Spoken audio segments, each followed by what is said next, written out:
আসসালামু আলাইকুম। বাংলা সংবাদে সবাইকে স্বাগত জানাচ্ছি আসিফুর রহমান সাগর। শুরুতেই সংবাদ শিরোনাম।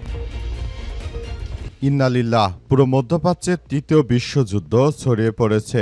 জায়নবাদী দখলদারদের কোনোভাবেই ছাড় দেওয়া হচ্ছে না। পরিস্থিতি চরম বেকায়দায় পড়েছে মার্কিন সেনারা। তারা কোনোভাবে কল্পনাও করতে পারেনি যে ইরান তাদের এভাবে চরমভাবে ধুলাই দেবে। যদি তারা কল্পনা করতে পারত তাহলে হয়তো ইরানের বিরুদ্ধে যুদ্ধ করতে যেত না। এখন পরিস্থিতি এতটাই নাজুক আকার ধারণ করেছে যে যেদিকেই যাক মার্কিন সৈন্যরা মারা খাচ্ছে। তারা কোনোভাবে আসলে ইরানের সঙ্গে পেরে উঠছে না। তারা যেখানে যাচ্ছে ইরানের মিসাইল তাদেরকে তাড়া করছে। এর ফলে অসংখ্য সেনার মৃত্যু হয়েছে, কিন্তু মার্কিন প্রেসিডেন্ট ডোনাল্ড ট্রাম্প স্বীকার করতে পারছেন না। চলছে হামলার পর হামলা। এরই মাঝে আমাদের হাতে এসে পৌঁছেছে যুদ্ধের সর্বশেষ গুরুত্বপূর্ণ সবথেকে তাজা আপডেট সংবাদ আপনাদের জানিয়ে দিব। প্রথমেই জানাবো চরম বেকায়দায় মার্কিন প্রেসিডেন্ট ডোনাল্ড ট্রাম্প। মার্কিন প্রেসিডেন্ট ডোনাল্ড ট্রাম্পের হরমুজ প্রণালী অবরোধের পরিকল্পনায় যোগ দিতে সরাসরি অস্বীকৃতি জানিয়েছে ন্যাটো মিত্ররা। ইরানের সঙ্গে 6 সপ্তাহ চলমান সংঘাত নিরসনে আলোচনা ব্যর্থ হওয়ার পর ট্রাম্প এই কঠোর অবরোধের ঘোষণা দিয়েছেন। এরপর জানাবো খালি হাতেই মধ্যপ্রাচ্য ছাড়তে হবে যুক্তরাষ্ট্র ইসরায়েলকে। আইআরজিসির কুদস ফোর্স প্রধান ব্রিগেডিয়ার জেনারেল ইসমাইল কানি বলেছেন, যুক্তরাষ্ট্র এবং ইসরায়েল কোনো ধরনের অর্জন ছাড়াই মধ্যপ্রাচ্য অঞ্চল ত্যাগ করতে হবে। এক সামাজিক যোগাযোগ মাধ্যম পোস্টে তিনি আরও দাবি করেছেন যে মানবতার শত্রুদের প্রতিরোধ করতে সমন্বিত ফ্রন্ট পুরো অঞ্চলে শক্তিশালী ও কার্যকর অবস্থায় অপেক্ষা করছে। যে কোনো সময় দখলদারদের মাটির সঙ্গে মিশিয়ে দেওয়া হবে। এদিকে বাবার দাফনে গিয়ে ইসরায়েলি হামলায় শিশুকন্যা নিহত। দক্ষিণ লেবাননে বাবার দাফনে গিয়ে ইসরায়েলি বিমান হামলায় এক শিশুকন্যা নিহত হয়েছে।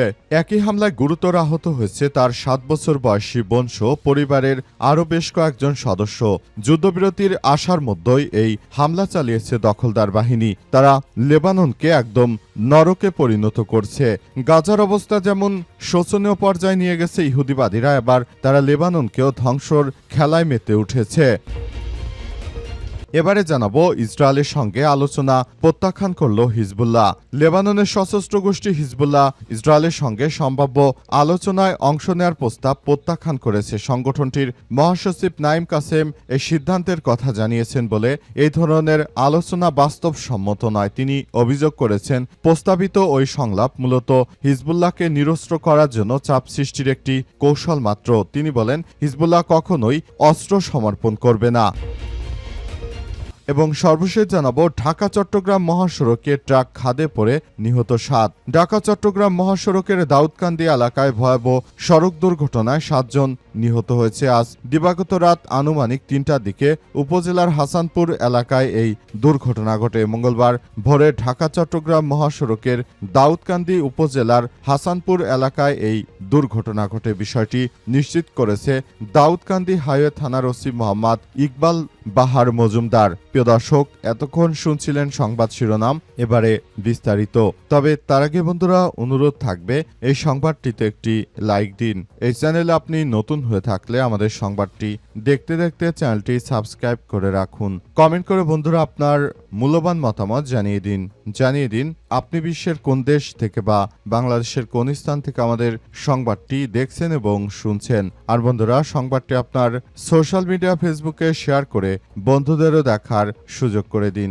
গাজা যুদ্ধে আপনি যদি নিরীহ ফিলিস্তিনিদের ভালোবেসে থাকেন বন্ধুরা, কমেন্টে ইয়েস লিখে পুরো বিশ্বকে আমাদের এই সংবাদটি দেখার সুযোগ করে দিন। এবারে বিস্তারিত। চরম বেকায়দায় ডোনাল্ড ট্রাম্প। মার্কিন প্রেসিডেন্ট ডোনাল্ড ট্রাম্পের হরমুজ প্রণালী অবরোধের পরিকল্পনায় যোগ দিতে সরাসরি অস্বীকৃতি জানিয়েছে মিত্ররা ন্যাটো।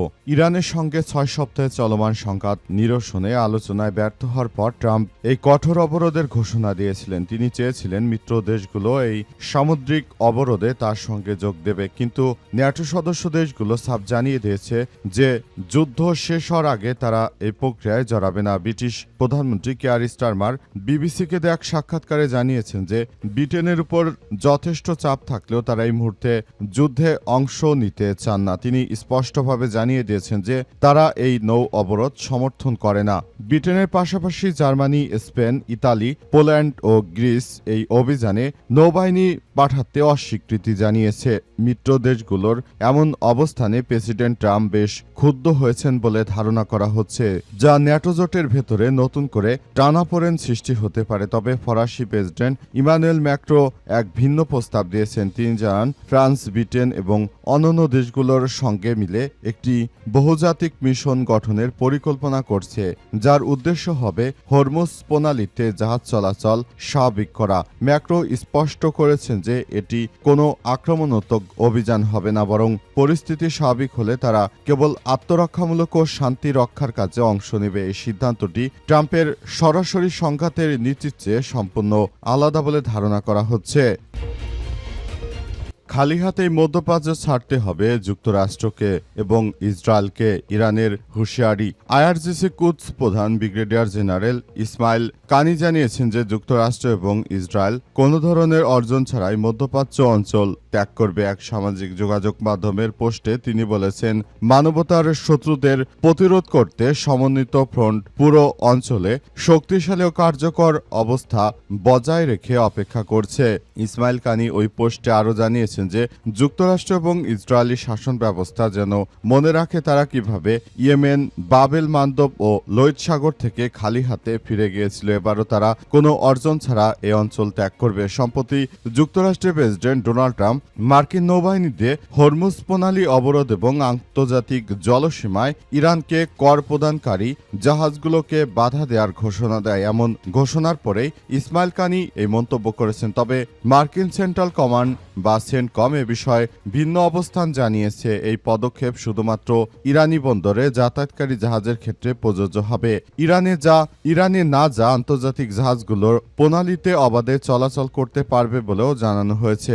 মার্কিন সামরিক বাহিনী জানিয়েছে সোমবার থেকে ইরানি বন্দরের উপর অবরোধ কার্যকর শুরু হবে এবং পরিস্থিতি খুবই জটিল আকার ধারণ করছে বলে উল্লেখ করা হয়েছে। বাবার দাফনে গিয়ে ইসরায়েলি হামলায় শিশু কন্যা নিহত। দক্ষিণ লেবাননে বাবার দাফনে গিয়ে ইসরায়েলি বিমান হামলায় এক শিশু কন্যা নিহত হয়েছে। একই হামলায় গুরুতর আহত হয়েছে তার 7 বছর বয়সী বোন সহ পরিবারের আরও কয়েকজন সদস্য। যুদ্ধবিরতির আশায় এরই মধ্যে এই হামলার ঘটনা ঘটছে বলে জানা গেছে।